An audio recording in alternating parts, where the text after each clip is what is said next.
kanu kalo hoe anti chuan daran zat nge khriam enga tinge ifalo hot lai ve anti chuan company lampanga kan boi dewa ati khai company thona kha ta cheva se ka tingat mai ani lo chuan kan chung ko tan a boi thlak lat wen chun fa poi nei the box si lo he tiang te khepi chu a boi thlak e mai tin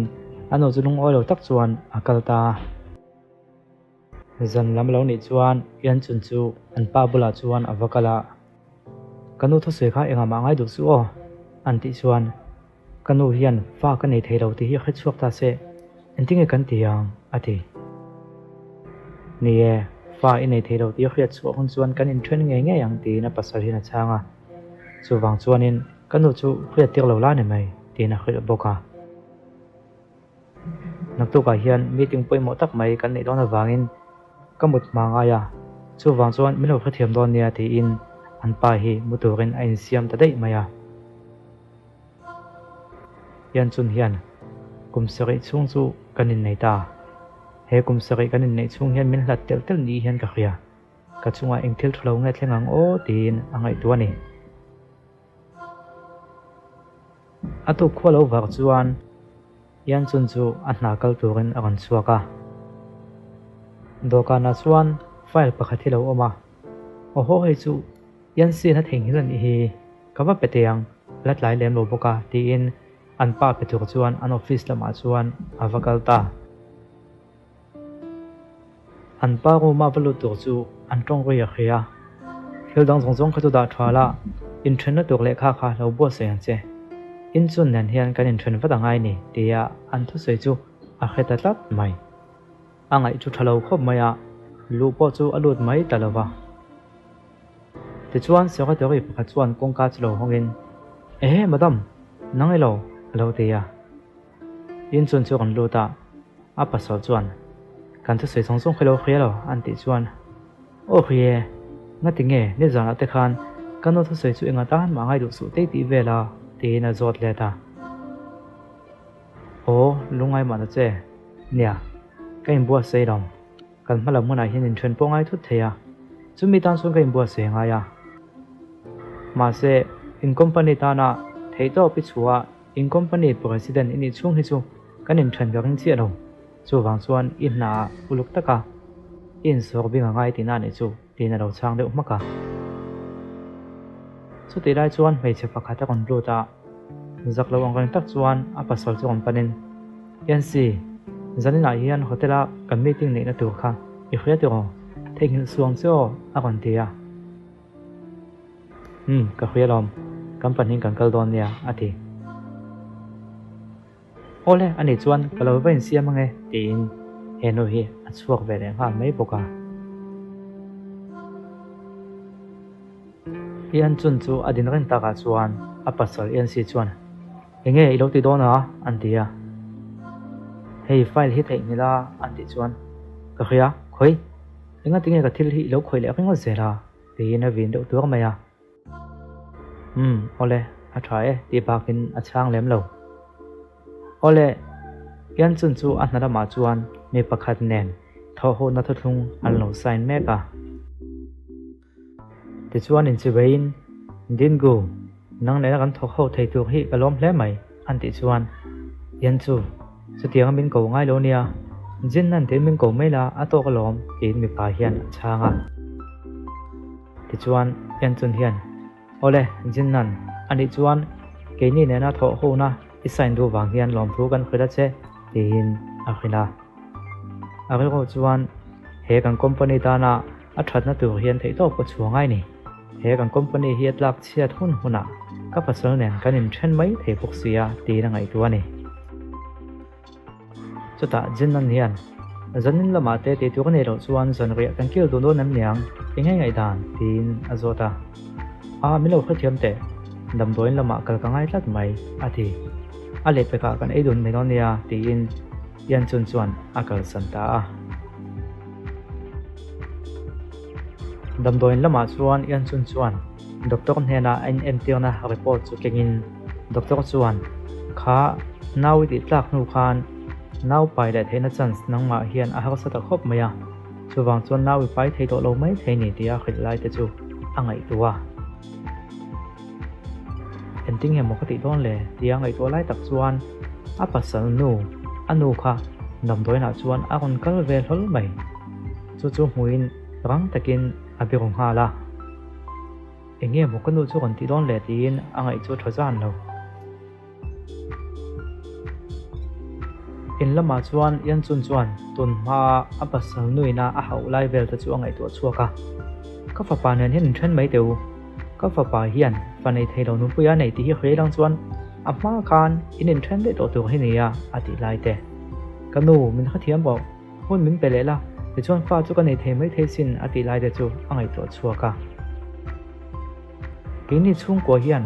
fa nei theilo chu kan du lo tia a hau lai de chu angai to in yan chun chu au manuam lo khop maya kanu hian fa ka nei theilo tak tak ani ti hi a khiat loi chuan he chung ko tang hem min phat chok du nge yang ka khiat tir tu ka nei lo tiang ai to lai chuan an pa yan si chu office lama tang chuan a kan ho ve ta du tak ilo ho ta ne mo an ti chuan a cha lu tuk nakina kanin bedon nia tin rom lama chuan a lo san le ta dei maya nakina chuan an pa hne na chuan ni zan lama engei tia ma tinge i velo hot lai ve ti na zota an pa chuan a ka thian nu kha zu in nem lu tuka bauti na huna kan kala chuan a mai na ho thelo wangin ka tha ho lom ti na changa chota yan chun chuan a phone a chuan message enga ma tak thia ro thlengni na khia chu han ena a han chhiak chuan ehe ka thil khriat kha dikani mo kan pa kong hong a khan lipstick ka mutat maya mei chen an pho na nu ma alo dik ani tak zet hi ti na ngai tu ta chuta le enge thil dik lo oma tin an pa chuan ro zota ni zana khan king yan en khan hotela in rek du nam ni ti na zot tan rol maya enge moi suyom je chu le an ti chuan hey social media lama in pahnia inom dun lai mien an mu ti nan soi tlat mai chu han soi fiat le a han ti chuan tun lai te chuan mi te hian thil kha chiang lovin an du hi an post popa news a te hian an chuak pop po thina rom ken soi fiang ai na ka khaila ve tin an pa chu chulai tang chuna kal son ta dai maya yan chun chuan apel ho de te chuan yan si a tinge he tiang hin om le ka phatsan lawang che itan rin om takin ko omang te khai ti ve sia ma se he min phatsan chu ni tawang mai ti na ngai tu atuk lama chuan assistant chuan yan sin hena chuan PR department lampang chu kan be pop tua in chanchin chungchang new san chu kha nuk tok le turin kan tia engkim an withdraw le don ne tin alo khilani iti try tin alo changa heti lai hian yan chun chuan an ha thopui pa chu zulo in puya an ha thopui pa hian in pa nen hian in ka hi hlim lo reu ning ka khia hetiang a hlim lo deuh mai te chuan in then mai ula an ti chuan yan chun chuan ni lo ve in then ka thei lo a han tia i then thei lo mo ani le in pa le king ya te hi ani ngai zong tak tak ti hi lo dik ta se an ti chuan yan chun chuan kha kha chu thu dik ani lo lom chu lova thu nei tu te hna kan in soi fia tawa an thu chu azong zong po an in withdraw la vek to tuna khai chuan kan pa yan si hi kala ring khri ni an te ya ma se a tho pui pa hian chu oyamo mi pui te ma an mai phina mai lom an hing che tu lo wang mai lom ti na han so ya nie ani pon mai thei ma se bathroom lama ka vakal phatange min lo khathiam te ti in bathroom lama chuan kala to ma se azu in khatle min alo ngoi ve deuh nge ni an tu sual deuh do na a tho pui pa tin chuan a tlu tu chu an chela ti chuan anin en deuh ta wang mai chuta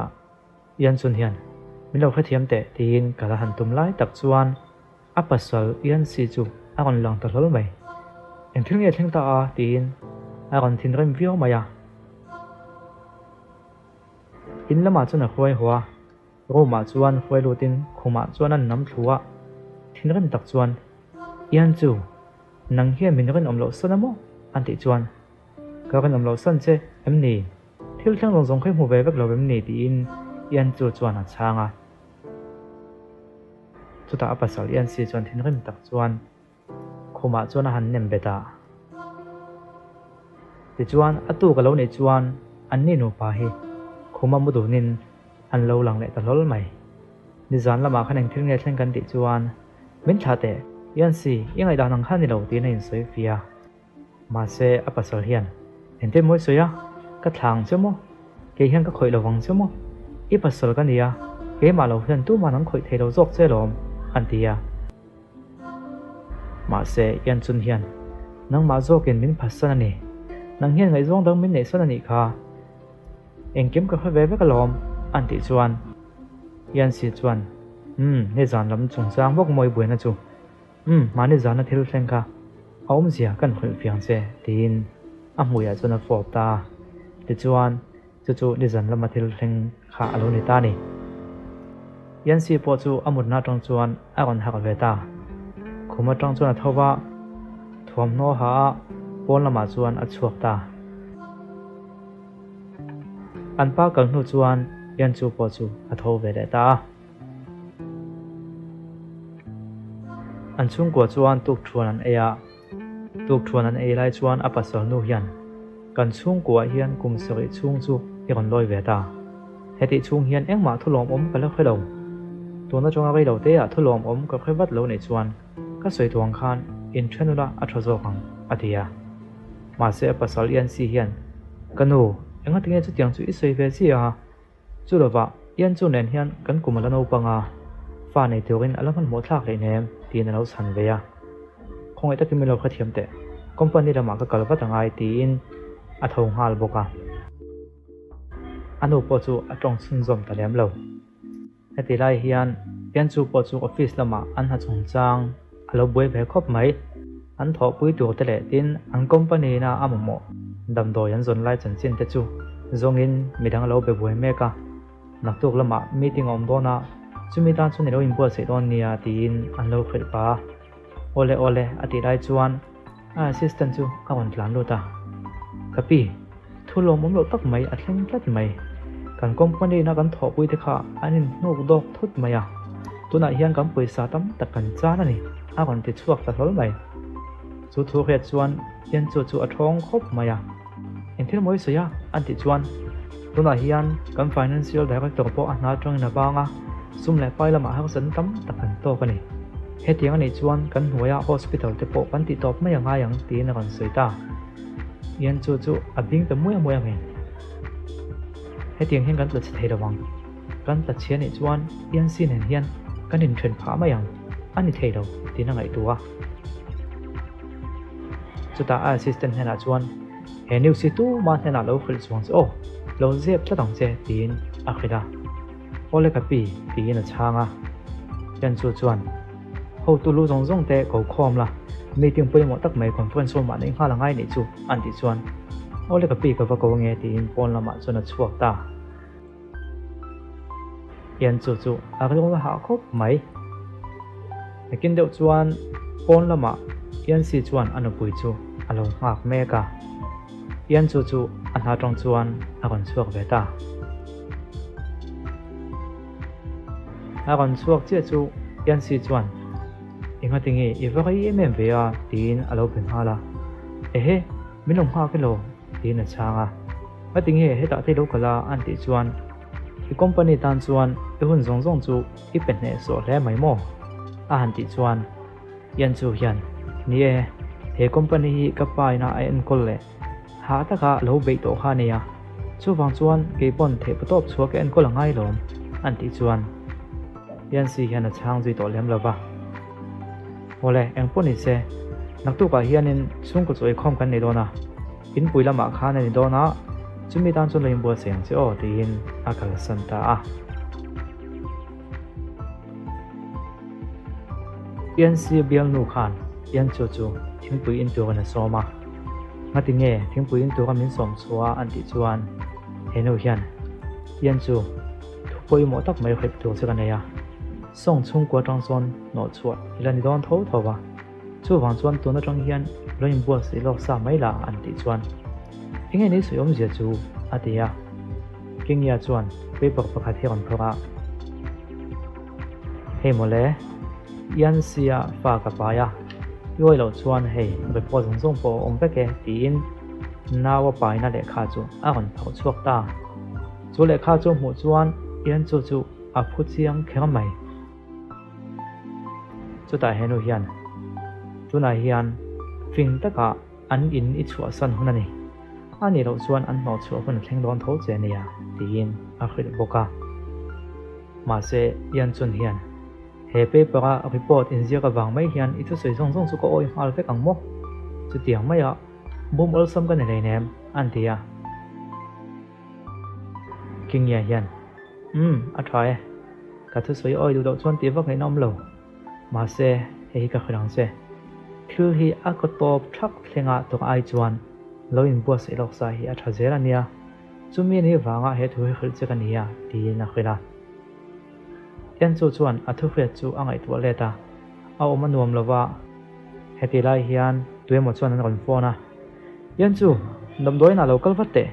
hei ka pa kha lung phu thalo ne ya damdoi na tin rang takin an lo kong hal do chung maya yan chu po chu man mo takin damdoi lama chuna vakala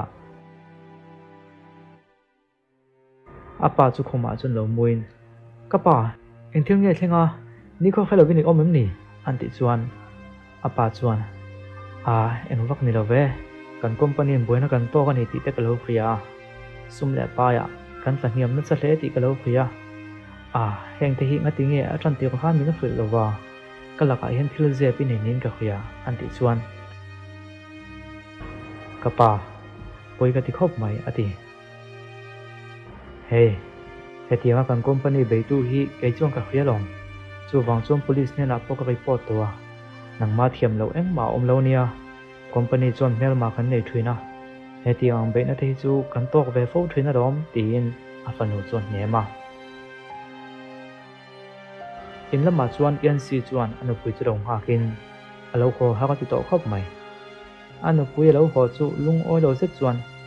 zanin chu engei ti MMA alo ti ngal wata yan chu chuan kapa dam doina om thu hi ka soi the rawang ani lo ve chuan kan company na house na kan to thong sang hi a khia chu pha don sia tin eng lo wania company lama na alak lo lu kha an ti chuan company lama sanai en nange da kan sang nge khelo wem ni zanin a hian nge kan ti don kha ka khid lok sa vek chen rom ni an ti chuan ne ta ke yan si chu ei khom khani mo an ti chuan ole thai eng main sei fiang ai dong e chung ko mo nu ni hi idu lo nin ka khia yom dan ve la hian kha hi sign kha lang che tin in thlen na le kha chu ama chuan an ro pheita enge ne hi om zia an ti chuan om zia mo om zia chi kha chiang ko pang chu lo ba in company be in tok ti ta ka lo khia chu wang chuan thil a thalo zonga kalzel ma hian hetiang hian chin felwa te thain ka khia atia engtin mo kan company chung chang chu pilo khato mo anti chuan ka khil to chu in company hian lutna anei lo chuan nang po hian lutna inei to lo ti hi khatarang che antia ma se yan chu chuan chu tiang ne hleinem police ne na kan khil to wa khang sum le pai min chu sak tu le kan tlak chen zong kha kan in recover le vek don anti chuan chu tiang nam pang ka ngai pe mo lo hein thlen le kha hi ka sign to wa nang mani sign be nga ya tu na ni lo pon lo ngai to la hi sign vatang che tin akal san ta dai maya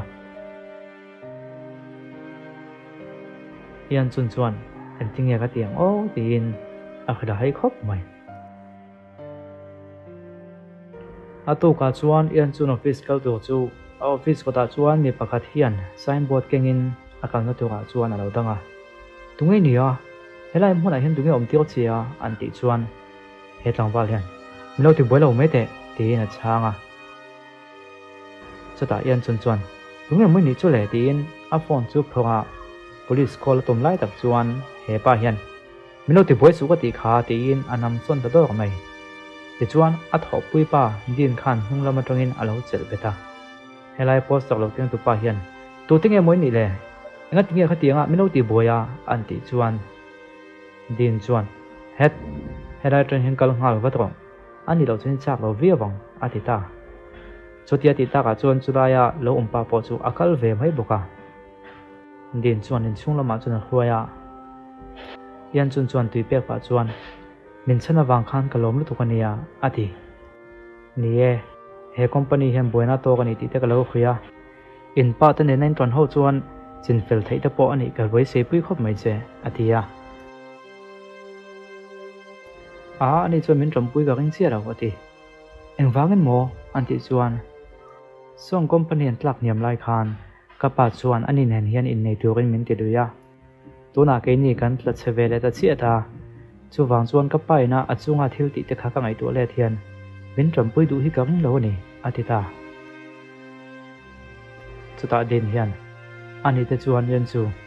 tuna hian in thenu da ni mai rom ning panin ka chu a hlim lo ni ti a khrian vak sia ti chuanin in chung kwa in company trom pui tu hian makta duai som ni ke hian ka ho ti rang cheu ma se chu mi to chuan ka du min ti lo tin sak le phot la ka ti khop mai in pa ne hian in than me o atita chuta din hian ani te chuan yen chu tuna hian in thenu da ni mai rom ning panin ka chu a hlim lo ni ti a khrian vak sia ti chuanin in chung kwa in company trom pui tu hian makta duai som ni ke hian ka ho ti rang cheu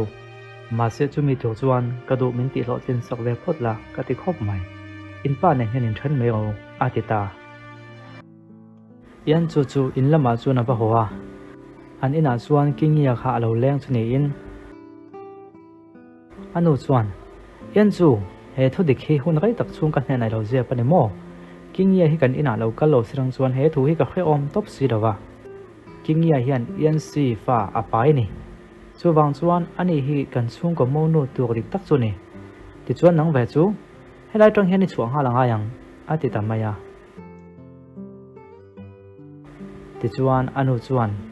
yang chu pon lama chuan an hot chuaka voi khat ma local to suang se ati zui yan chuan phone call chu adong le tlat mai dam doina rang takin local te ipa kha he azol tlat mai an kon tia man mo tak chuan dam doin lama chuan avakal vele ngal boka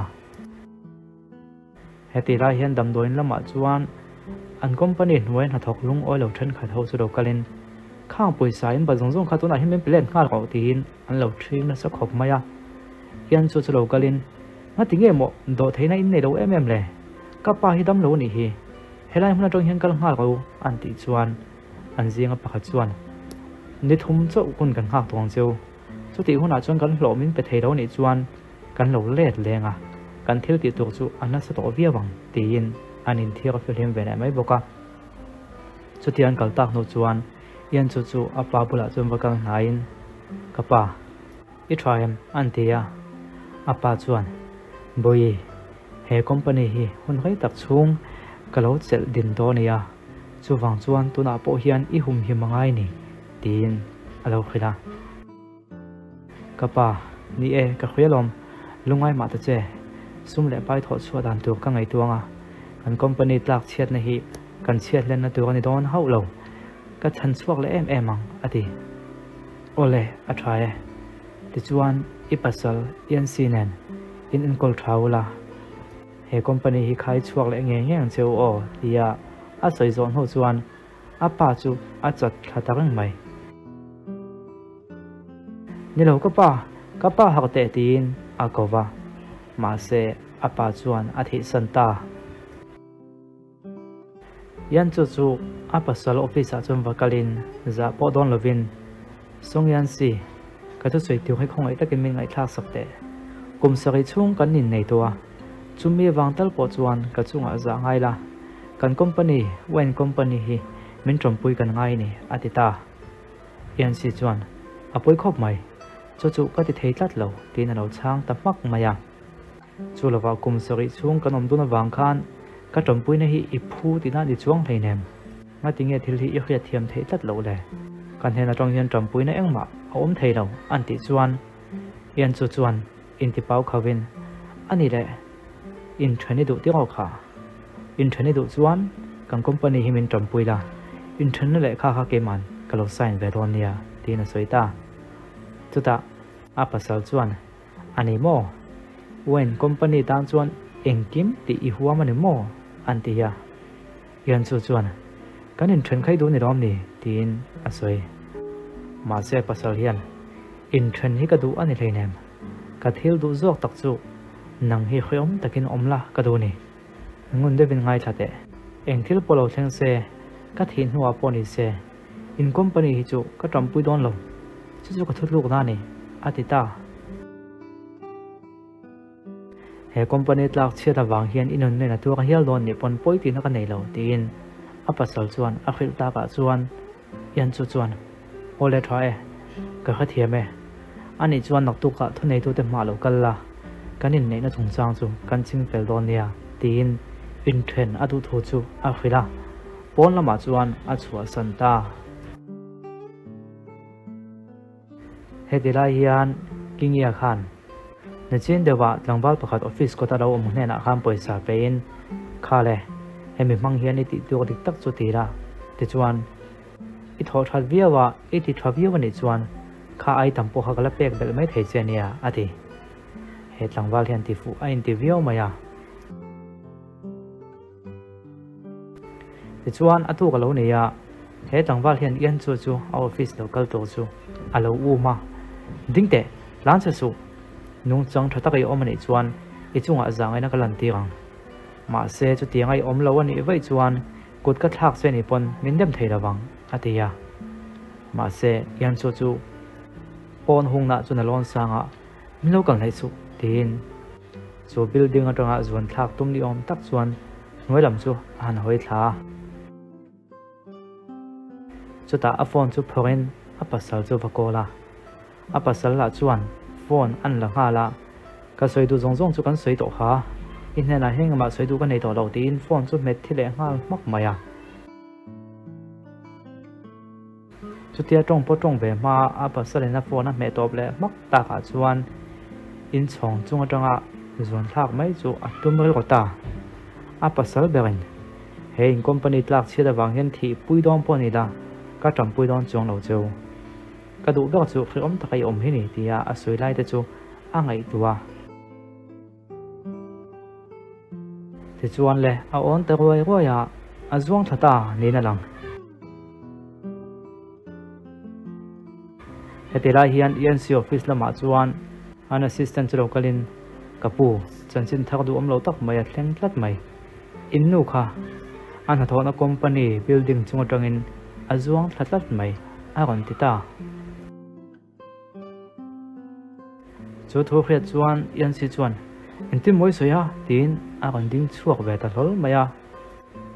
chutia khil hei taka omlai chuan phone call lo kala hello Mr. ENC ni em pin chui pasal kha ini tio an lo tia oni e anti chuan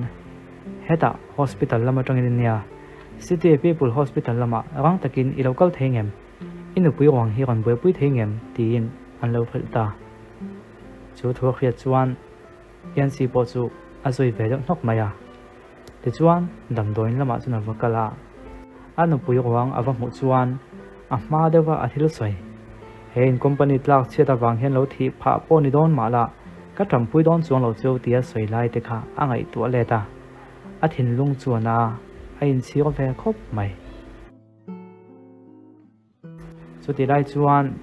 din ka lo kalin song yan si hospital ate lo kal ngam zo ke lawa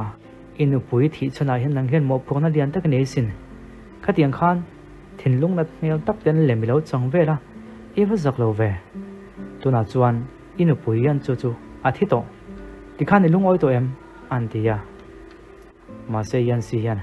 entin moi soya ka thin lung nan le kom dan zong zong hi lem chang moi tia eng ban hin khre nei lo ati chu ti lai chuan doctor pakhat chu lo kalin inzi ma hen song yan sin omem a kon tia o ke ma hi ka ni e an ti chuan he ta kong kala lekha chin fel ngai oma in hing te kon sign la ti chuan awang hi in hon the don nia alo tia ti chuan chulai huna tong chuan kala din hian song yan si i thil ti man hi chu ilam mulet khopang ka ngoi rang don hau lo phuba hi kala la em ang tin ai ngai tu neu newa ai nu hum ro khop mai song yan si po chu an nui na athi san tak me wa chuan a ril ko chuna vel he maya tun ma môi lo tak taka lo trong khum thin te chu angai tu le ta ama chuan in thiam lo na tam tak omin zu chuai in ai in tamaya ti chuan phone call lo kala hello anti chuan inu pui thina chungchanga khan hei thil kan chui zela ti chuan in thil dang engemaw chui chuan kan la nei tat mai in nu te thona company hnuaya thok anga in soi mi pakhat lo kala a hlo rondila inu pui in chunga tanga a zuan thlak hial du na chan kha pa kha mi hring kha tuai moin a ron tir ni nan soi tat mai atita entin mo mi nan ti tira tunge chu chu tin azot ngal ta pata an soi dan chuan kingia antia i khia zong ani amo a ron tita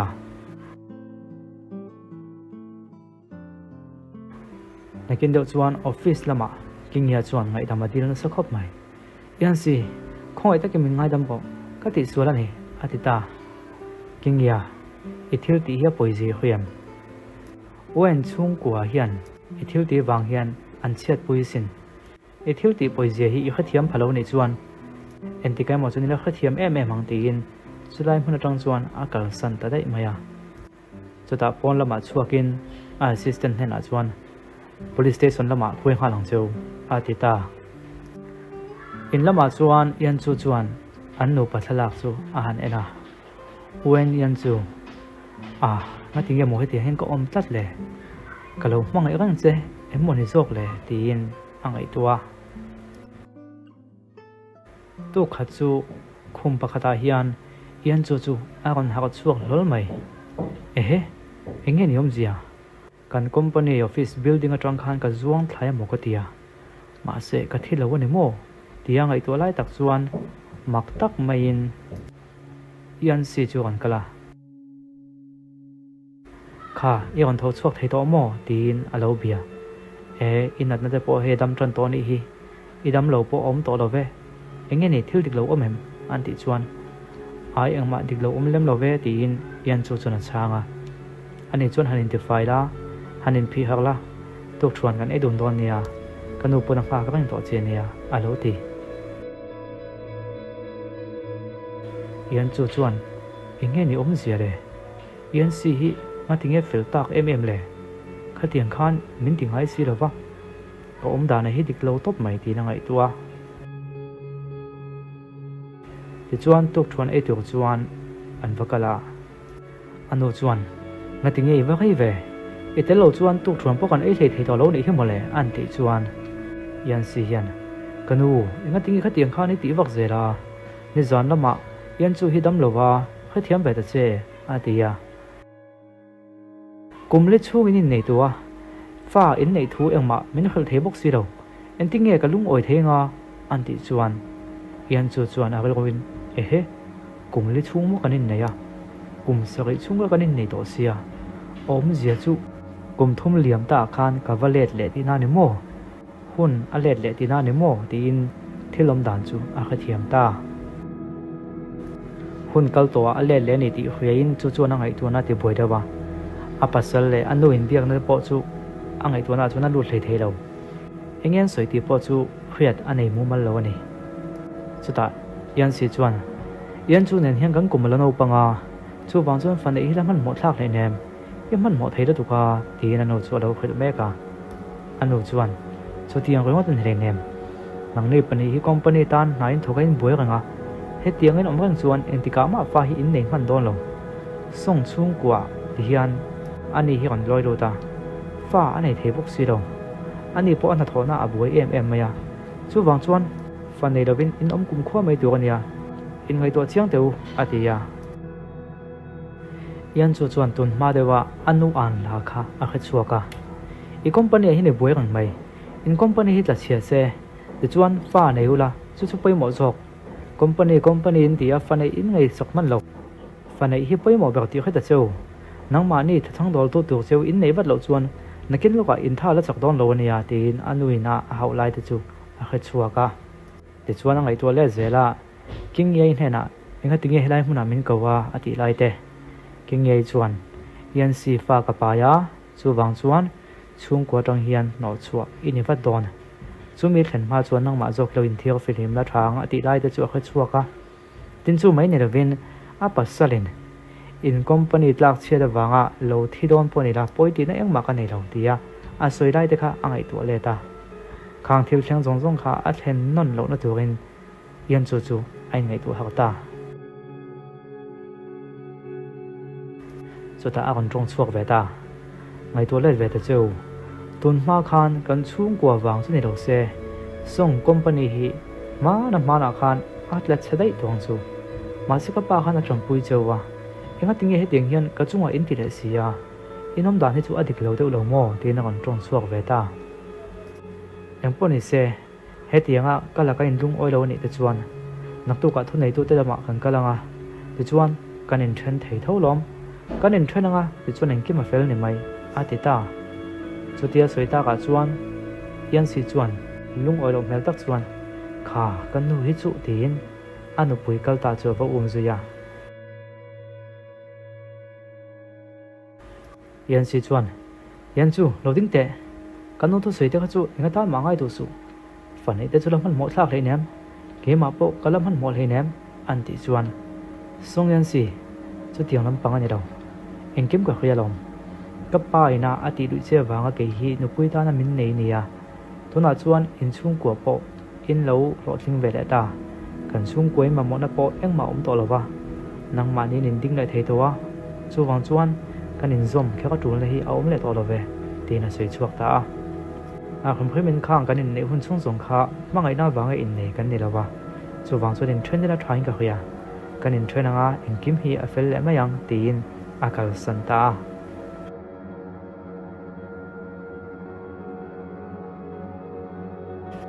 ti chuan yan chu chu an in lama ba hoin kapa tin ava drop lu ta enga tinge kan ti chuan amma deuh khan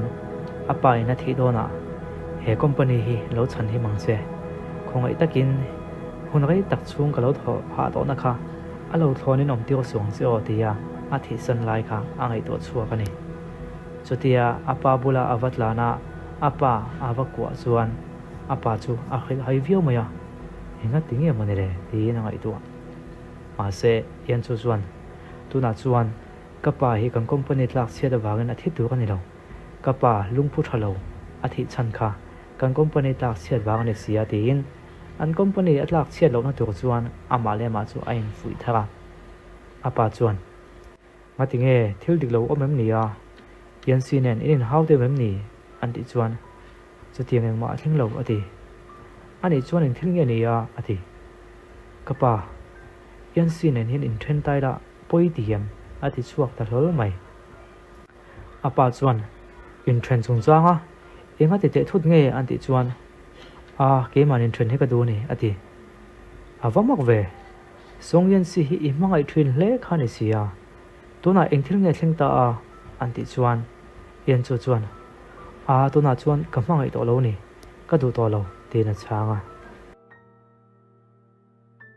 apa chuan yan chu eng poni se eng thutlu na polo siam la ipa hi chuan ka support kan sia ma se eng kim hi bin khil ve ka ngai nia chu chi khathiam de ngo an tia kapa ka khathiam lom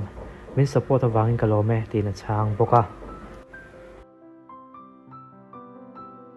office la ma chuan assistant to localin kapi min ma mo nei nem ni alo tia o nei e kan sum le pai en kol tu hi plemin lo thli thlai uluk la ka du ni enga mo thil chiang lo deuh hlek ati ni chuan mi lo khria ti rom don ya atia ole kapi ati chuan in thil pakhat in thena le kha lo boi pui ta che kan nu pen thena tu atia ole ti na kal hal boka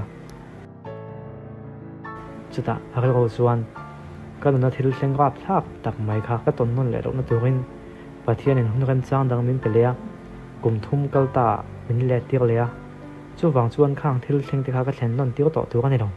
tuna chuan engkim hi ka siam traffic tu ka ni ti na ma le ma chu ain fui thak le ni yan chu chu an in atang chuan chu atum ta yan si chuan ni lo chuak lawang tin alo zuya kha kanin thena kha kapom ve le nem a ron tia ma se yan chu chuan lungai ma ta che kanin then na hian kan pahnia kan tho ho na te in company da kan company tho ho na te hi engma ang hong dang lam don hleinem chu wang chun engma lungai na tu om lo nia an ti chuan yan si chuan ni lo tin a hmuya chuan a fop ta ma se yan chu chuan min thla te tin nam son yan si hian a tran ti ga han ke ma min nei theina turin thei to pin chua tuna in nei ka du nuwa in thene du le a inge moi khiat le en thil nge moi ti le nang hian ke hi fiam thu mai maya min nga ya i du dan da min ti ko le tu mani mo an ti chuan yan chu chuan engma soi rovin in thena le kha chu la eng pon e se he hi lo sign la ka soi tong khang kan in thena wangin kan tho na hian engma ahong don chuang lo ti khadon nia ha dam takin yom theyang a han ti chuan yan si chuan chu le kha chu la a pot thlenga ta vek maya ani lo he tiang thil hi thleng don chuang lo ti in a pai da ta vek mai eng tika ma ke hian ka then don chuang lo che a ti tatlat maya an pa bek chuan eng tika ma nang hi ka then don ngai chuang lo che a ti ta kha chuan yan chu chu ngai tua kan hun lo la kal tu kha chuan ke ma min then kha poi ti na eng mai nei lawa ma se tu na chuan min then i du lo le le sia nga ti nge mo min then i du lo chan takin yang le ka van kha thiam thei lo tak em tin angai tua chutia angai tu lai chuan yan si chuan in then chung chang ka chu ai tua boi du lo mai ho tin a sut khes chu da sakani rum kha chu anu chuan hun pakhata huaya kanu tunang hun ha lu tu ka te enga tingi helai huna he min khoi le tina zota anu chuan be ka tangin file kan pho chuaka yan sin en hian in then idu ti ka khia chu wang chuan nakina da thleng tu tho tho ania tuna hin ti fel ma thain ka khia kha engpon ni se helai hin min sign la ti chuan apak zong chu ka lo boi pui don nia ti in then na le kha chu a kon peta tuna kanin mu na chung chang hi yan si hian a khoya em tin an zot khau maya o khuyang chu a kham khamen ani ponin then te chu adu then tho lom an ti ta ka chuan yan chu chuan chu le kha chu a sign deuh ta mok moka chu tia le kha sign zo chuan zu in na huna chuan vakalin zu vaina ehe hela hini omlo tin din khalo kala din nang mai lo an ti chuan din chuan helai huna hian nang hi ka muang che ti kalo ngai tu ngai theinem ti te in do nang miang an ti chuan ke po ka mu che ka ring be theinem tin lo changa enge ni thil dik lo te omem ni hausat nei to kem ni ti na han zo chuan yan chu chuan a chu tiang engma phei chu om lo ve atia din chuan eng vak ma a zo chun zom lem lo ma se yan chu chuan a en de wang wanga chu ta din chuan thale lama in company in dang doi chuak tha pakhat an ti chuak don ti te ka lo khia in company ne na han tho ho ve thei dan hi om se ka van ti em an ti chuan tho ho na te chu idu phat chuan a ti thei dom idu le du lo ne mai ti na soita ani mo ani chuan en ting en yang thok ho wila za som thum kan chang venga za som sari nang nin in changa chu tian chuan in lung oi thei ngem an ti chuan te rang mai kan thok ho don nia tin ol sam te chuan a soya din chuan tak tak mo ifiam thulo bang chu ti ro an ti chuan fiam thulo ve ati yan chu chu na ngai tua kha ka hun kal ta khan nang hi ka chungai tho em em a min tram pui tu tui nia chu wang chuan ke poin nang he ka du sak chei phu ni ti na ngai tua ni chu ta yan chu chu kan tong chuaka a kham kham nang ni company hi kang company tan chuan mi thatak in ni thuina chu wang chuan he tinga kan thok ho thei hi e po kolom khopa sin tin thadeu chuan a khila alom na sat chu ti in hlim tak chuan zu chuan in dun ta chu tia chuan in dun lai chu yan si chuan ra khata tong chuan alom hu fu takar maya a lo na khop mai yan chu chuan no dang in leng miang an ti chuan din chuan ni lo ve kan in tam toin ka khia in to lo la thain ka khia chu lo wa he atlai chho to a chu wang chuan in lama te po hoi la thain ka khia an ti chuan a ole ani le le ti chuan kan in manzat kha kan lo pe nge an ti chuan din chuan angai lo ve ke man ka pe thei rom ti ya pe ka tum lai takin a pasal khlo kalta kha ke mang ka lo pe nge ti na ka chu pe ta a yan chu chuan an pan hena chuan engei lo ti a ati in lama ka phoi ho don che ati a phoi ho ka ngai hle nem ke man ko ho ve thei dom chuan din min lo khathiam la nang mai he me kon thla ho thei ngem min kon thla ho thei chong ka lom ve wang ati ta chuta din chuan a ni e alo mo tang chu tin pon lama chuan chu an tum ta chuti lai tak chuan yan si chuan a ko ta chuan chenin yan chu he thil hi eng ti nge lo ni to wa eng ti nge ka la kai je pa tin a zot ta hol maya ma se yan chu chuan a chang thadu lova thil dik lo ti eng ma ka nei leinem ti chawin a changa yan si chuan ka wali lo ho ati ma se song yan si ka soi chiang to vi bin ka khia ke man ka lo ho ve thei dom chu lo ba he min thla ho to tu ka thlanga min lo ti boi do la ka du ni ati ya ti chuan chu lai huna tang chuan a chuak ta ma se yan si chuan anu pui chu ba je tu ma din chuan hoi te thiam pa in nu khana soi chiang vi bin ka khia chu wang chuan nok lui lo la a tho bin ka khia a lo ti pon lama an chuan ho chuan yan chu chu amit tuet la a khok tak chuan a dan chu nuama te bik chi ro ni amit tuet la ni ti din an mu chuan ramal tu pein kha ati in pa ne na in ka ra hian enga mo thil dik lo om ning ka khia adikem tin a zota ma se yan chu chana chang lem lo em pon ni se mis to song kha chana ngai to tak zet chen in ka khia tin a sei boka ma se yan chu hian min ngai to ni mai thei ma se om ziom don chuang lo an tia inge ni soyom je chu tin din chuan an zota thalea helai hmun atang hian kakal bodon tin a soita office lama chuan kingia chu lo kalin yan sin hena chuan he lekha hi inuin peturin min ti chea yan chu chuan in thena lekha chu saina hi sign ve tu kana du che ni an ti chuan ka soi jing to khop mai ka sign don chuang lo tin chu lekha chu ada ta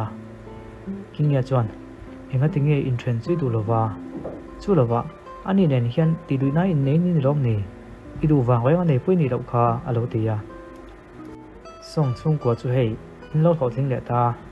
wen chung ko ho tel lo po hian in kal le thei em ang chu tia han soi chuan yan si chuan chu lam pang chu ni lo i kha thiam lo le kha min lo va chho sam phot te ati kingia po chu pon lama chuan a chuak ve mai boka yan si chuin ngai tuwa kal ka tonga kal bo chui tum via wan mai thei ma se ka kal bo ti don chuang lo se ti na ngai tuwa nakina chuan anu pui lam tu chuan a thon office a chuan vakala pon lama chuan lo nga kin anu pui lo chuak chu a mu vele pangpar moi tak ne na vakala wen tai chu company zan ngai kan ei dun thengem hotel po ko buk sa vek to nia ei tok po ko order vek to avatia yan chu chuan min kha thiam wa ka thei lawang chu lova I pangpar ha kangai na zong ane lo ati poi ka ti khop mai pangpar chu adang kali le mi don nia atia song yan si enga tinge hi tiang hi ni oma in ngai tu chiang ta che ke ma hi min du tak tak po ni lo kha enga tinge hi tiang hi ni khosak la ta thil soi te kha ngai to le ta che an ti chuan en thil mo ko soi ati ti ru na in nei kan nia idu thu ngang chu ni se kan in nei lo to pang tia I soi thun te kha ngai to ta che ti in a han soya chuta yan chu chuan a ro chuan kan malam huna hian ka tan hian thil thalo tak a thleng thei tlat ani heng min som na zong zong thei ka pom ani chuan eng ti kai mo chuan ka thi po poi ti lo khopin min la hodon sia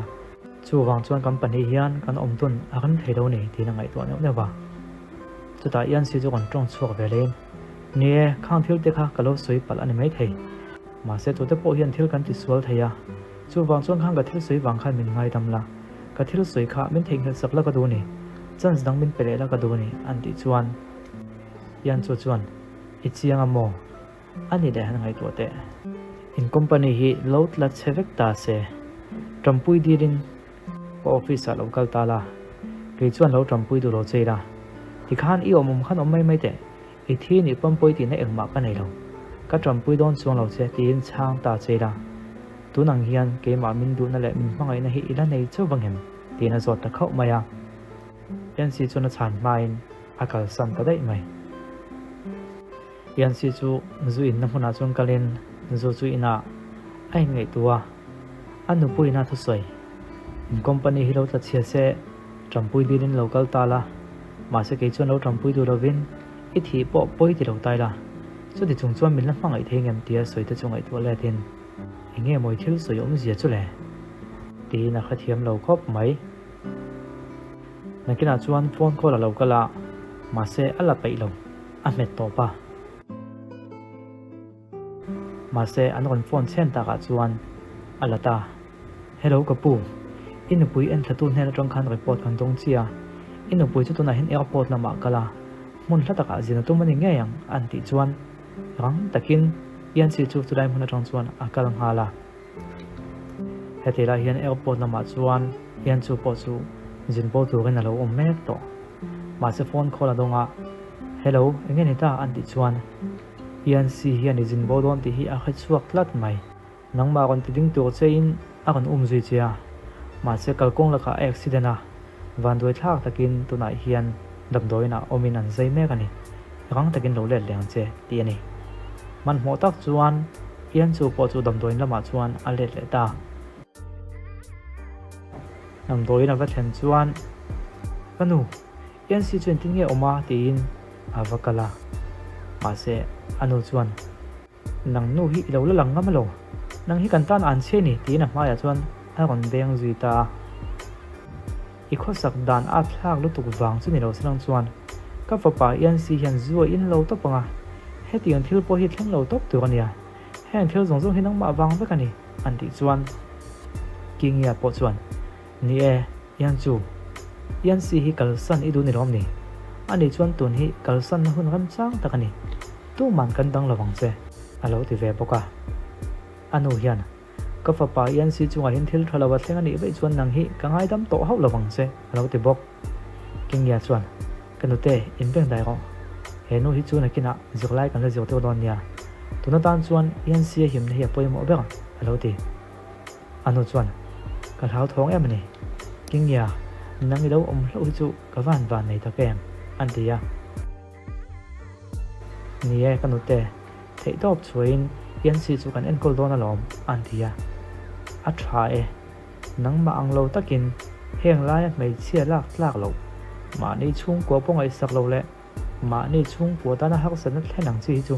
kan mo hlek lo ve ti na ang deuh tan maya yan chu chuan en tin ma chang le lo yan si avan boi thak ta kem kanin thran lo phot hi a tha zok em mon don le en poni se lo hak chuak lang che ti in angai tua ti chuan huna liam zela yan si po chu rei tak doctor te chuan an zaya nakin deuh chuan doctor po chu a ron chuak ve ta doctor a ron chuak chuan kapu inge ni yan si chu an a ron tia ka fa pa chu entinge om tia an ron zo chuan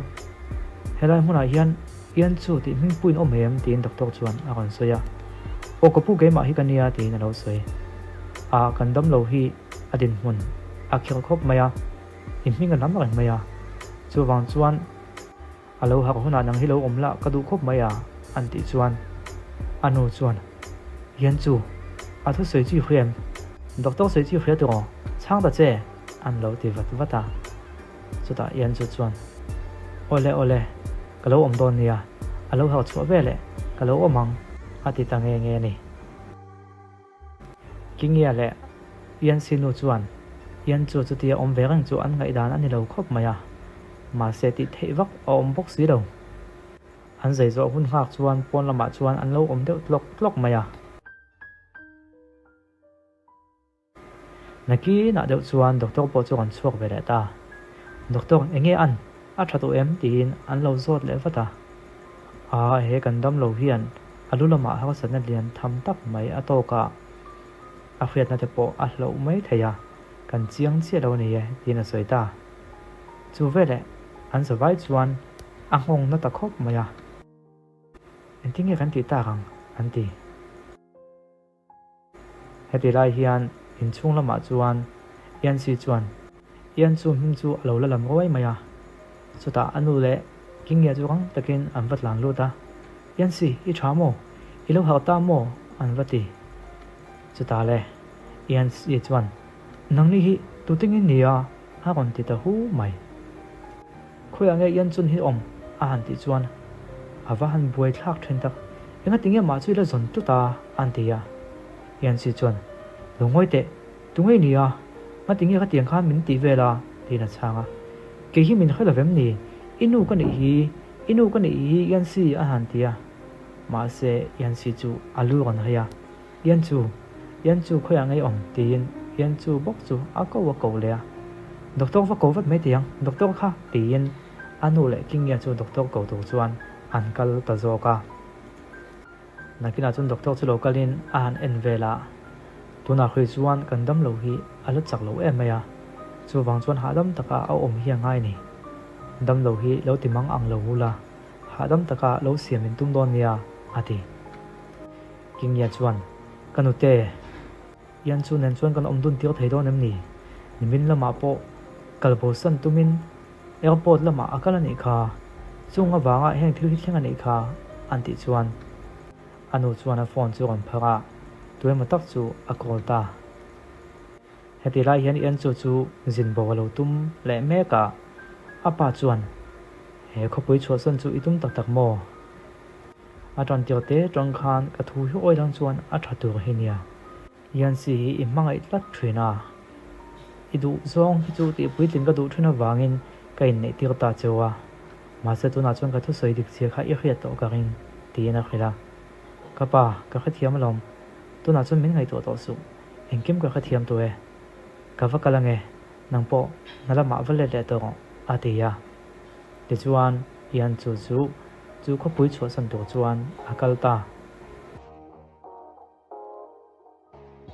akal ko nga chuan a phone chu lo ria a pasal nuin alo phone ni ti ria ma se phone call chu ala du lova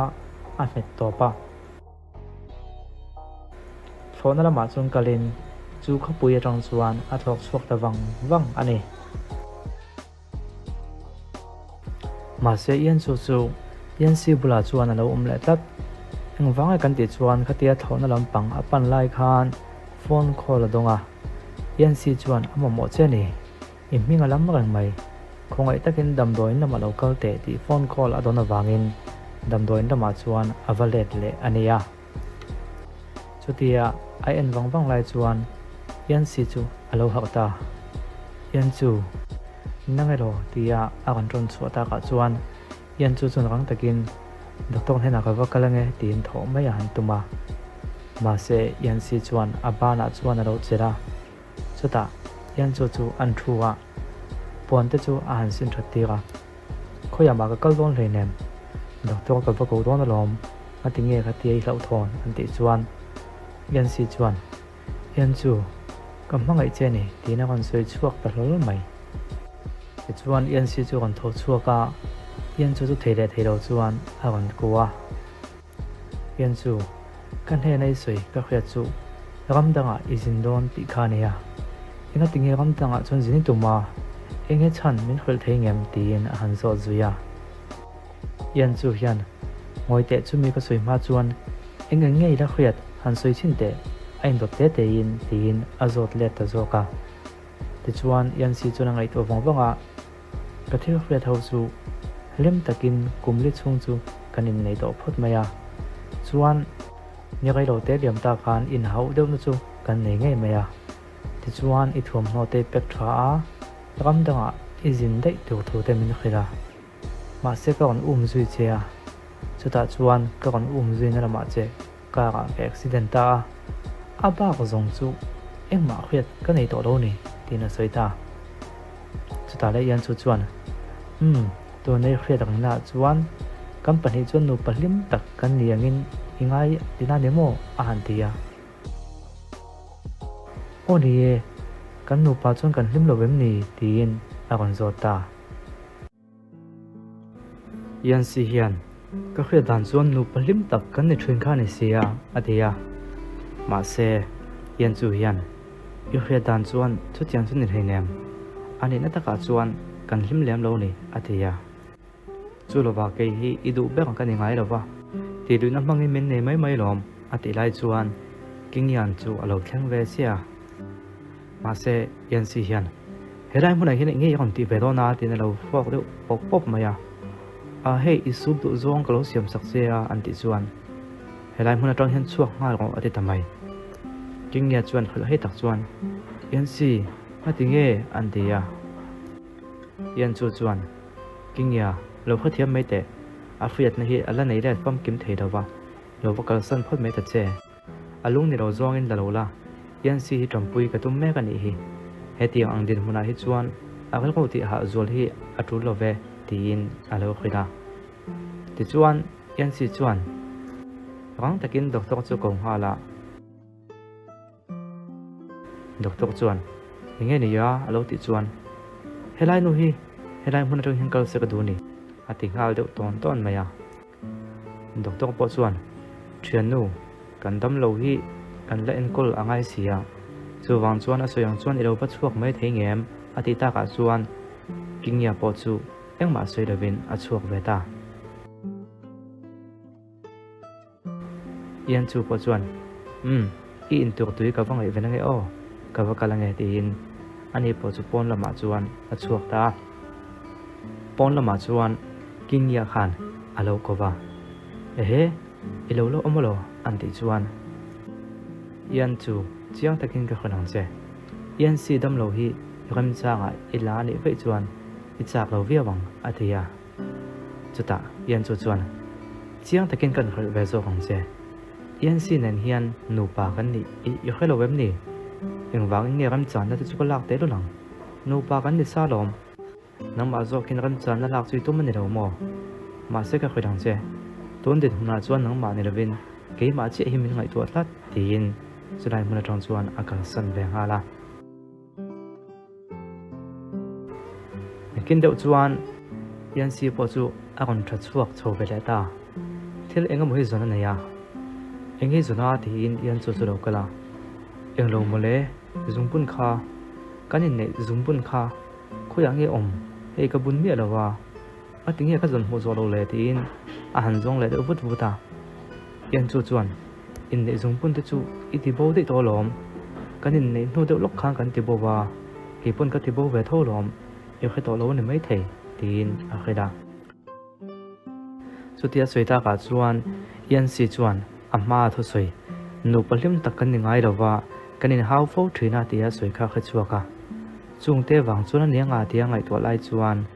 anu pui yan chu chu awa ko de thut maya kati palutuk engponi se tun ma thil thleng zong zong chu engpolo ni se min ngai dam don nia ti na soya yan chu chuan khati nga ngai dam min til angai na om hle nem an tia ni love min ngai dam ka ngai ni ko manuam thei lo tlat mai kati amang che tuna tang chuan thatakin ken kol to chenga I chunga haksat na engma ka thleng tiang to lawang an ti chuan yan chu chuan angai tuan in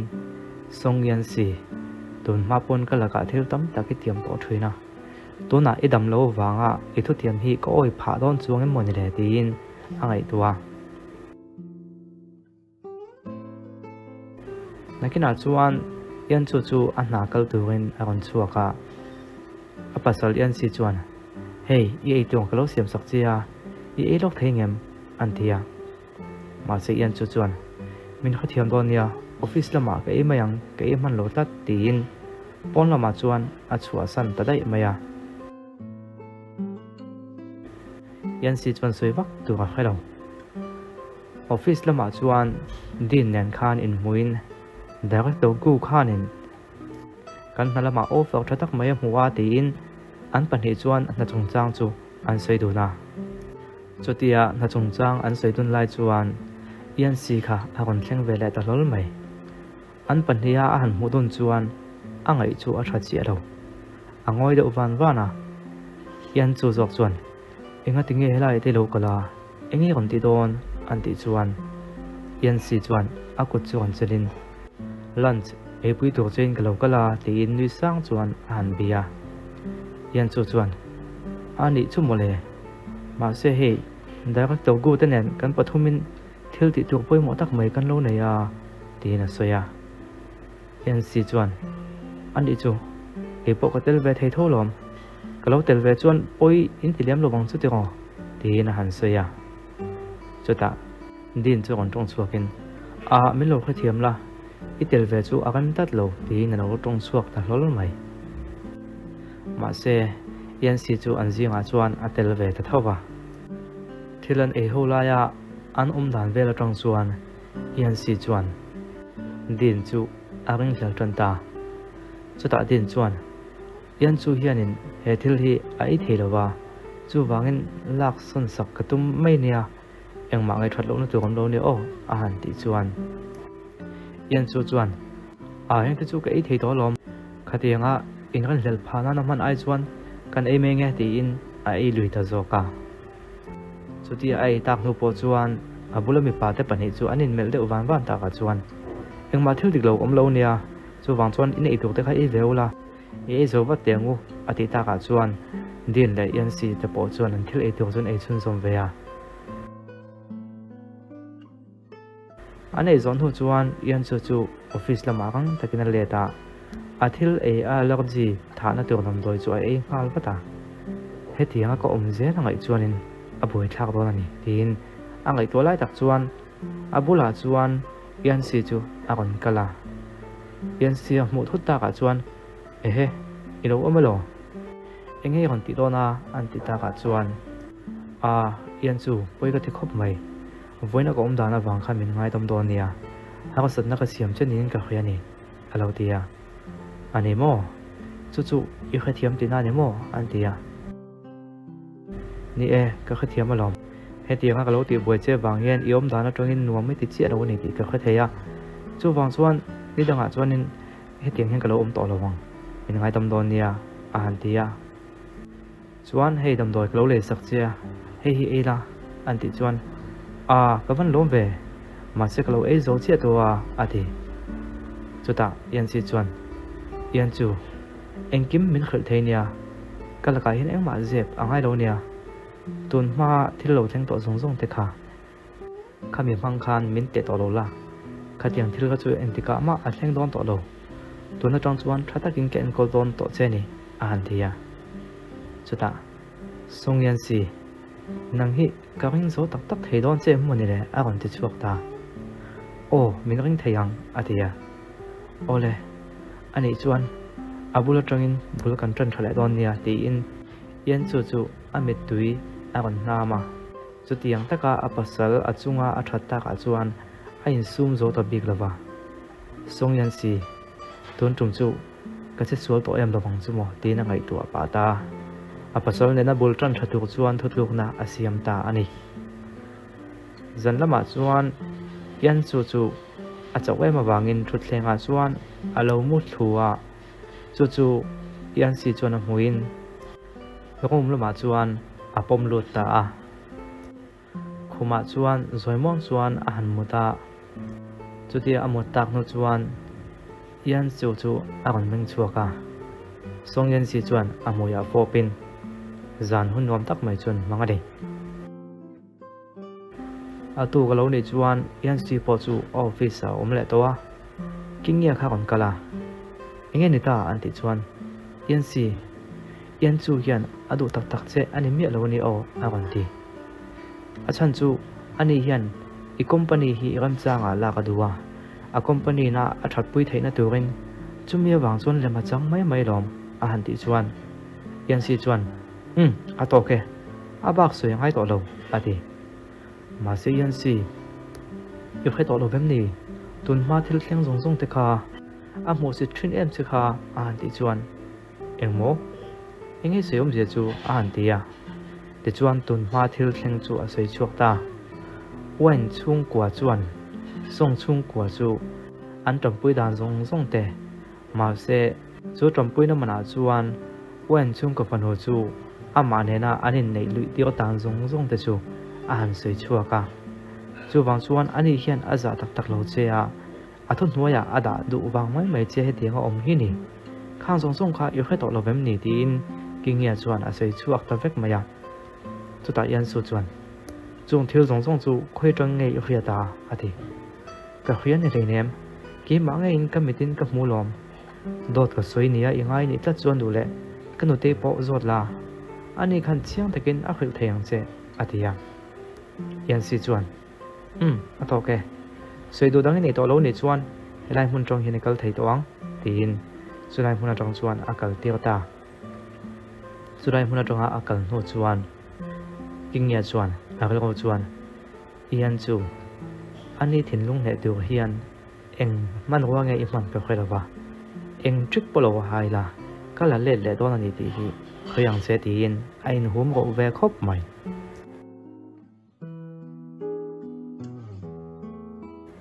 yan chu chu office atang alo chuak a pasal yan si chuan pangpak nen alo mok le a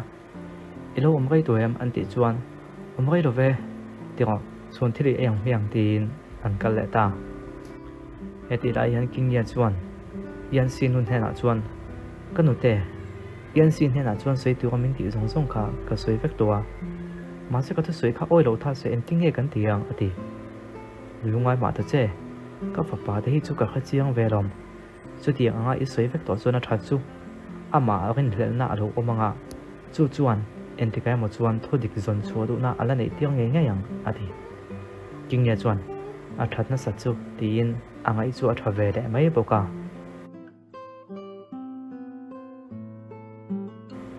yan si chuan yan chu chu ami thopin an ro ma chuan alo welo ta an khum chu moi taka chein hei kan thleng ta e atita sung yan si avan moi ve anti chuan ni e yan chu foina yan thil pakhat ti ka du ni ti na ma chu ran thing thia kumli lai me chu kanin nei to ti chu ka khathawa ma se he thu hi zonon le cha ka du ni i pasalatan min nei du ngem ti in zungbun chu an pe ya yan chu chuan te reng mai ti in lom tak chuan lo changa te chuan zungbun chu abun tira hlim tak chuan anin kwa ta chutia anin kwa lai tak chuan yan su chu alu ron hai do che che maya tun ma thil thleng a kha chuaka yan chu in chung kwa hi trampui kan du tak tu zet zet lom chutia nga ti lu che ka tumpon lo nia tia a soi lai velte tin azungbun a phel saka he zungbun hi atong kai nom to lo tia a pai sak lai te chu a kha chuak ta we maya yan chu nang hi eng tik lai mai ka mangai ngai lo che chu wang chuan he kanin nei na po hi eng ti na ma ni lo ziom lo tia akal san lai te chu a kha chuak ta we mai le chu tia a kha chuak pa alu ron nat mak ta ka chuan yan chu chuan enga tingi om enga thil dik lo om em ni tin an zota ma se thil dang chu a kha chuak zel yan chu in hena tun ma he in company na hak sat nan to wang hian lo thi pha dom pon ina oi ti na engma ka nei lo in company hi enti kong song mai ka trampui don chuang lo ati lai te chu a kha chuak le ta we mai chuta a kha chuak bel zera a secretary rang kala kapu chanchin lom om lo de mai om when company a an chairman in pui kha a thiania in chhong atang na zuang thania tia an ron khil lai te engkim chu a kha chuak le ta vek mai engkim ka kha chuak le vek ta tin ma se an pui ian chu an kuwa kati palutuk tin angai tua engma phei chu a sei chuak lem lova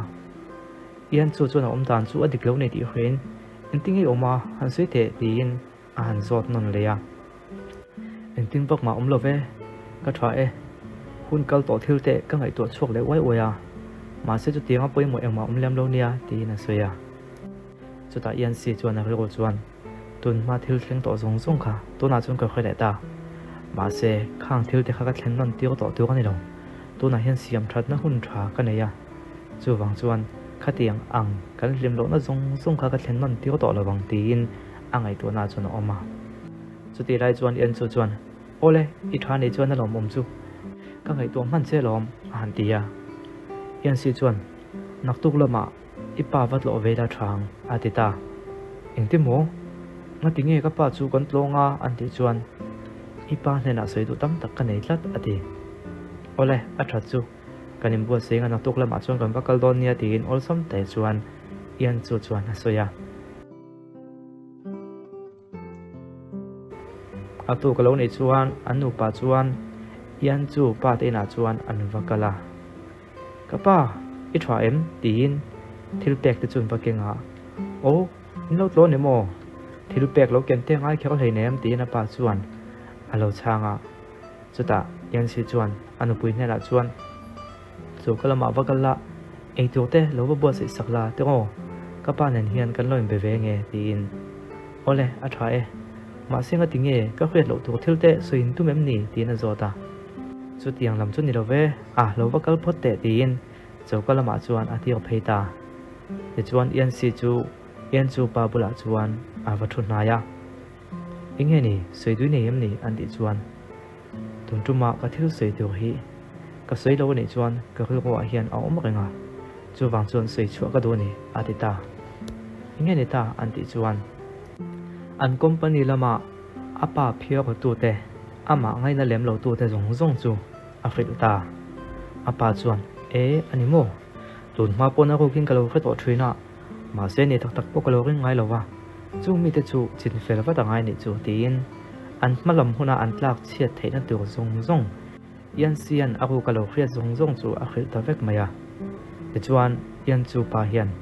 a thai a lo mom hle mai chu mi te chu khang theyang bekin ka lo ban vek don nia atita chu tia soi lai chuan yan si hian thira kha chuak thuta tun ma dewa yan chu in i company hi lo tla cheta se trampui du lo ta cheila he in company tlak cheta wang hian lo thi pha dom pon ila point ina ka nei lo ti hianin lo nol cheila chu tiang chung chuan min la pom thei thong em tia a soi lai te chu angai to chuak ta we we mai chu ta le a ro chuan heng thil a lo thlen don thu hi a bu kin a lo khre bek ani mo chu wang ani mo khatiang thil khalo soi ni tin angai tua apa chuan yan si inge thil dik lo om em ni an ti chuan a om lo ve ka try yan chu chu ka va boi pui nge tin chu kalama chuan a vakal ve ta zo ka nakin dok chuan yan si chuan mi toy ma tak chu a va phona kum som chung kalta kan sum che vel rong rong kha en dik la ve ka du ni thil dik lo om ni chuan melo khil halula ka du ni tin mi pakhat chu tun ma an sum lo man dan rong rong chek turin atia chu ta le i king ya en thil suang nge moi lo ti thun le ka chui chu ve ka ngai ni aman chu i mulet le kho pang tin atran tiang lama abial nu nia kan soi king ya chung chang kha ton tu ma hian chui chu vek atuma achan chu heng boi na le in mel mak na zong zong thlen tir tu hi ama ni nge in arin tel tak em wang ani yan chu chu apa hena chuna bakala kapa zia kha bana ni ti ngalo khia nangma tiam ni tia awazo chuan apa chuan o ni ye ati enga tinge chu tianga i ban ri ngota athil ti solving fiana engma kan lam hubok si rowa chu tianga i ban ri ngota ni chuan midang ten entin ngen ngayang an hlau thong bek dona sin a han tia ma se pa hian kha mi khing ka chu ka khiang ve rom hun ri tak chunga din hun hi chel towa chu wang chuan tuna ka thil ti hi adika nei ti ka khia ke ma hi min ron zongai ni atia ani le nga tinge amma po rin hla na nei chuang si lawa tuna taka he tiangai ti thuta an ti chuan a nimin lam khan i pasal yan si lokal khan thu thar min khila chu mi tang chuan thu tam tak ka khriat berani engpo nei se zia laka hin kan film khor nga ya nang ni pan hi po hi in film khor ngai enga tinge zia hi in lo rin hla ngai lo he tianga ni te chuan ipa kom lo huna olsam thakin kan company hi anti chemai theidon sin a han dia engtin mo chung thil zong zong chu song yan sian a khil chemo a han dia o ni e inge thil dik lo omem ni ani po kan mak pa nia kan company dana thil tha te chu adu ve tholom atia a chu tianga thil dik lo engma om lo ve ti in chulai huna tong chuan akal son hal tawata yan chu chu office a chuan thuin ai ngai tu awang wanga chu ti lai chuan mi tuai ma chuan kon phone in a han pika pastor chunin hey kanui milo phone a in lama kan hom mangai don ni o alo tia ole ka khie ati na ban ve le lo lam koi don chenia atia te chuan phone chu ada eng chung chang e neng o tun ma ka chunga thil thlo thleng kha a in to tin a thleng chho le don chu ni em lowang chu mo ti in tlem chuan a hlau thong lewa zan lama chuan in lama chuan an va hoa kanu hei kan local tai ati chuta anu chuan i chung ko ho nen buena in siam din ka lo khria ati kem ati ya o de ke ti in yan si chuan a changa chuta kan tho chuak ta inga tinge i chung ko te nen chuan kan tho ho na that te lul nen eng wang ya chu tiang chom buena in va siama an ka lo ti na ti ka lo khria apoi tok ji khe thiam phalovem ni a han ti chuan yan si chuan a ti chan ka nei lom a ti ta chuta anu pui nena chuan yan chu he thil chung changa hian in pa hi i ti ti ni lo mo inge khria ti nei em a han ti chuan yan chu chuan khil hei tak chuan chu tiang eng ma om lo a han tia an pa chuan rang takin heng thil chung changa hian yan chu hian eng ma in rol na nei lo ke ma thua ti ka ni ani hian in tham thoi na nei lo a ti ta chuta yan chu chuan ehe enga tinge mo he tianga min chan tak em le in siam thada tum thua soi kha ati tak tak ani nge nge yang atin angai tua chuta ano chuan a tha e engpon ni se tun ma thangin i chung kwa le kan chung kwa hi kan in mel mak ngai lawa ma se he tianga i ti ni chuan enge hong tu chu lo ngai tua la chu chi ma chon nga manga yang a han tia chu lova hei thil ti wang hian an chung ko panu king ya po kan laka tangin an la phang ngei don ani hi a han ti chuan yan si chuan inga tinge ani chung chang kha kanu i sei ve ji a nu pui nei to ka nia ani khain ti kong zong mai ka nei don hleinem ani la kamak kan ti thot kha tul na om lo atia he tiang ang wang mai meya min ko le ni chuan kan khon kal to lawang tin pon lama chuan a chuak tamaya pona anum tak no chuan yan chu chu a om anuam thei chi alo chuta yan si chuan enge thil dik lo om em ni a han tia yan chu chuan enga tinge i chung ko hi i be thut na san hi ka kha thiam thei do ni min khul ve thei ngem atita ka phayang che an kha thona nu ma ka chui chianga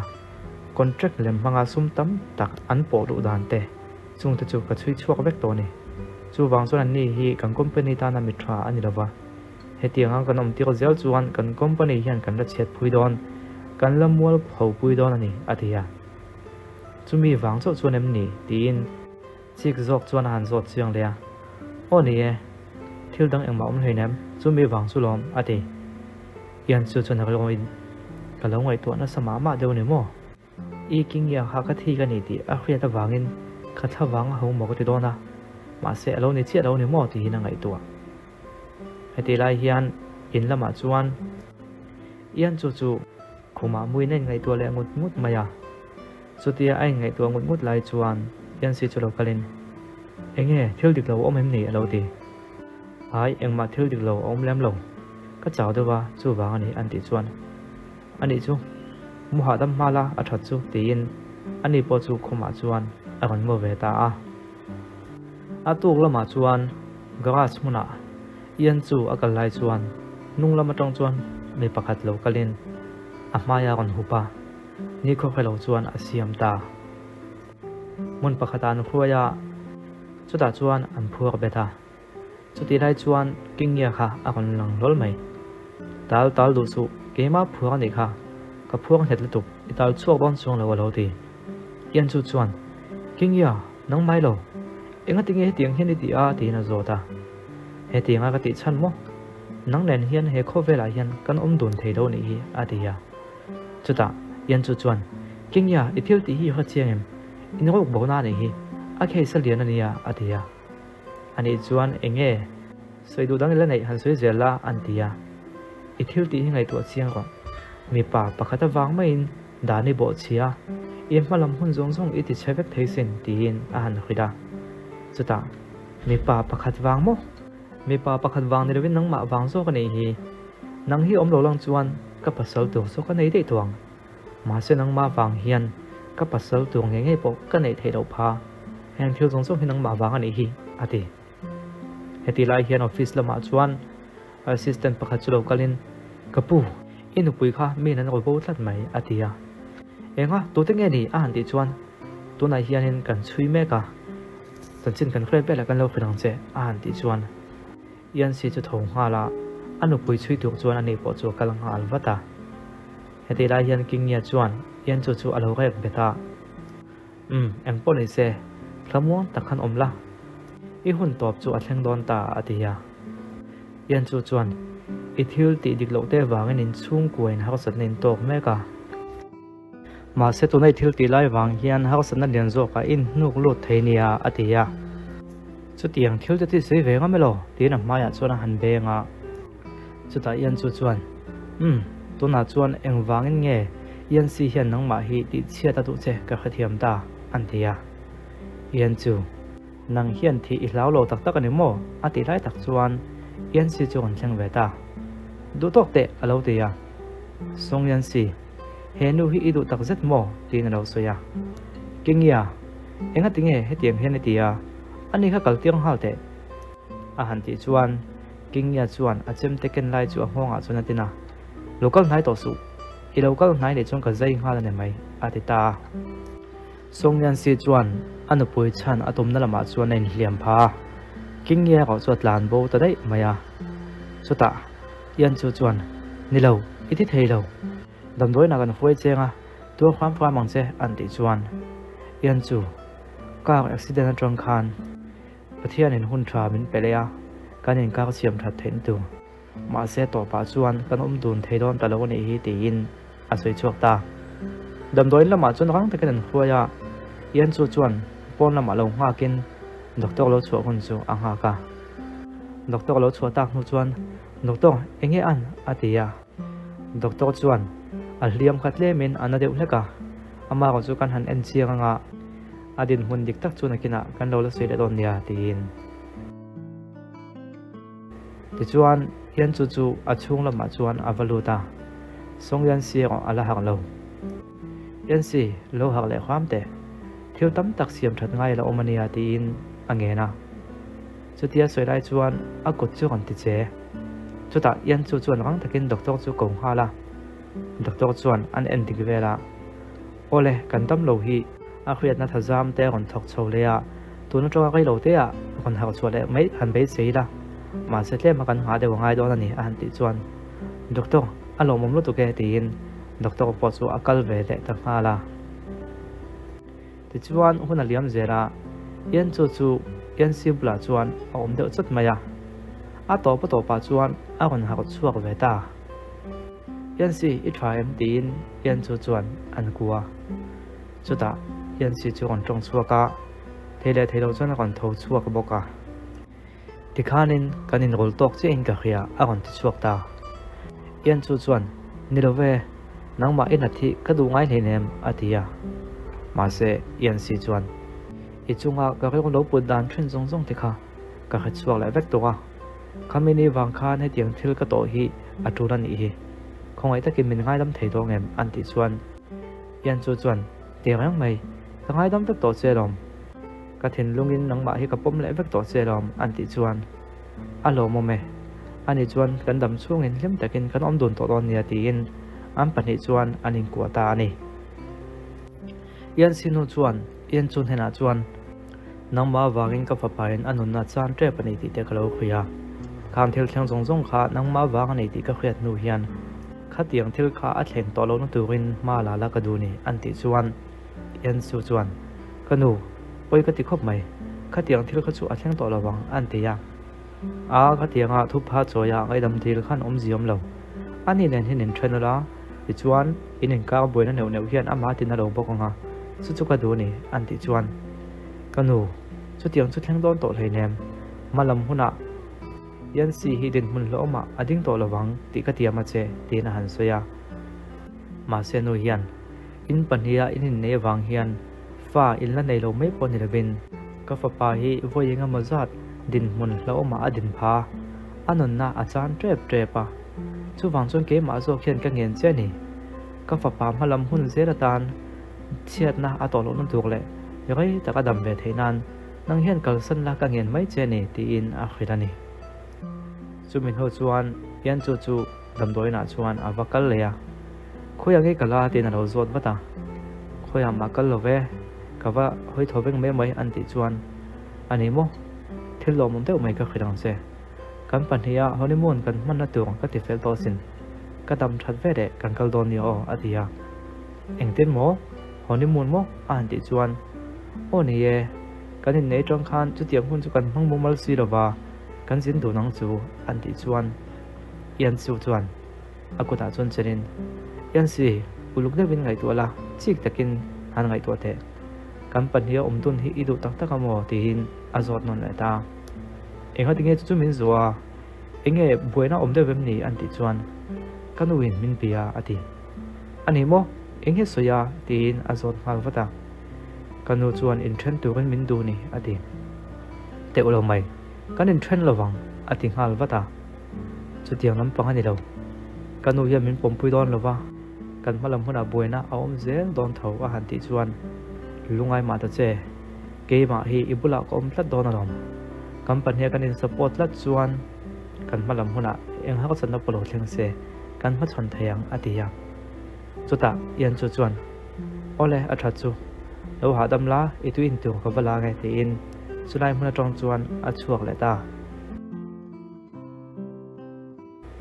chutia akal tak nu chuan yan si chuan a phone chu lain anu chu va call ta kanu thil khil chu ka nei ni yan chu hi tuna hian fa pai me ka ato pa chuan pi ini ve don ta tin ava khil ta yan chu atuila alo le chuan yan si le anu chu khuma chuan anlo tu nang mai chuta anu chuan local tin thadeu chuan alo welcome ama dewa in hena kathil lo sei zong kha I thei ngel de don ya inu hian thil hi ka lo sei dik lo ni local te han thu hawila thil kan sei ho don nia tin thadeu chuan alo welcome tuna chuan nawe paita hi khuyang che yan si hi ikuta oma naktu ka dam toin tongin achuak thedona chuwang chuan engpo ne se kan in lama lo ho photola thataka enkol ingai boxi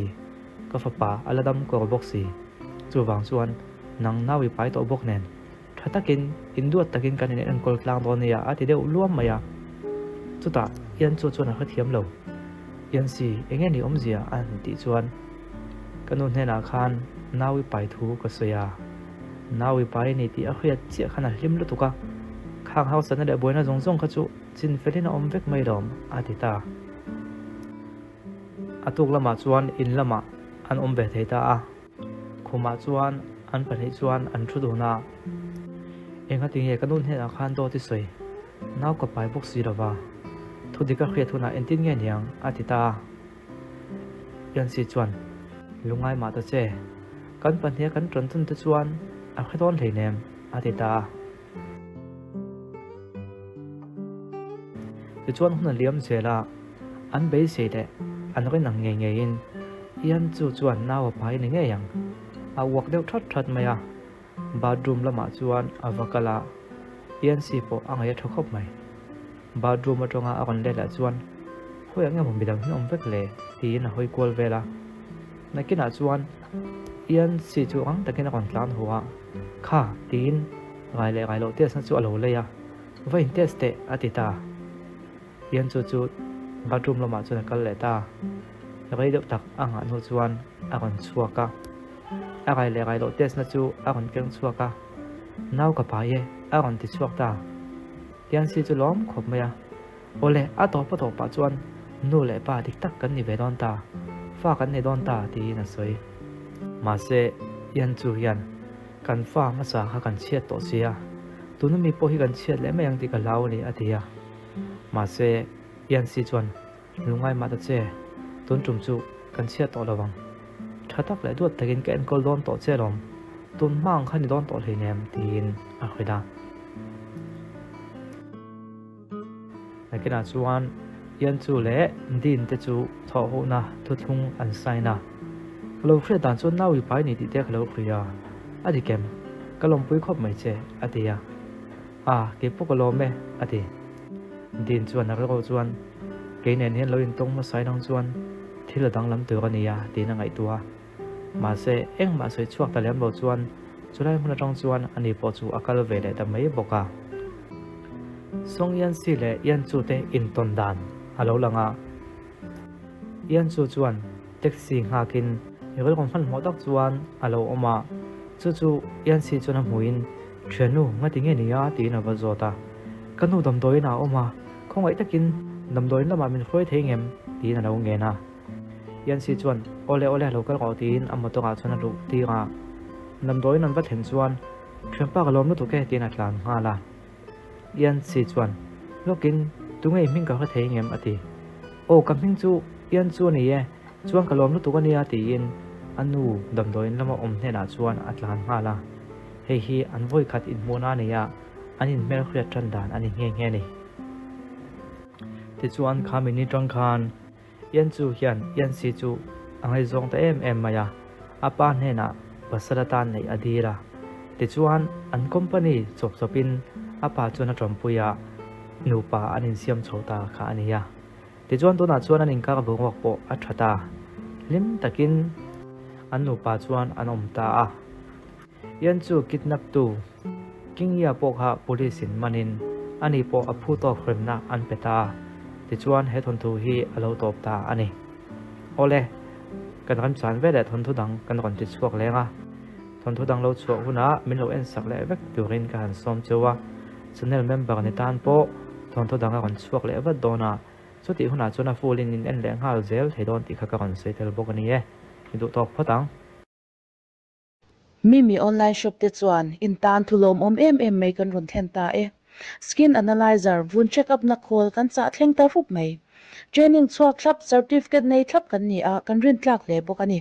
he khol hian kan taksa le kan vuna har sat na om zong te uluk le fia takin meron shil fia vek theya kan kum le kan vun a in milem ti te le kan mai duk chan te le kan mai bol chan en kim mai miron sha tir vek bokani tin he khola hian kan products man tur thlengin min sha tira heng natna kan taksa kan vei chan kan vuna har sat na kan nei chan te fia takin min sha tir thei bokani tin kan du products kan mangkwala kan taksa le kan vuna certificate lo om china chu wang chuan he khol nge hian in check up hi a tha hle mai ani tin heng products kholina min chaw te hi kan dora lei theiin kan kol reng bokani Mimi online shop treasury venghui chukthla phone 9366159025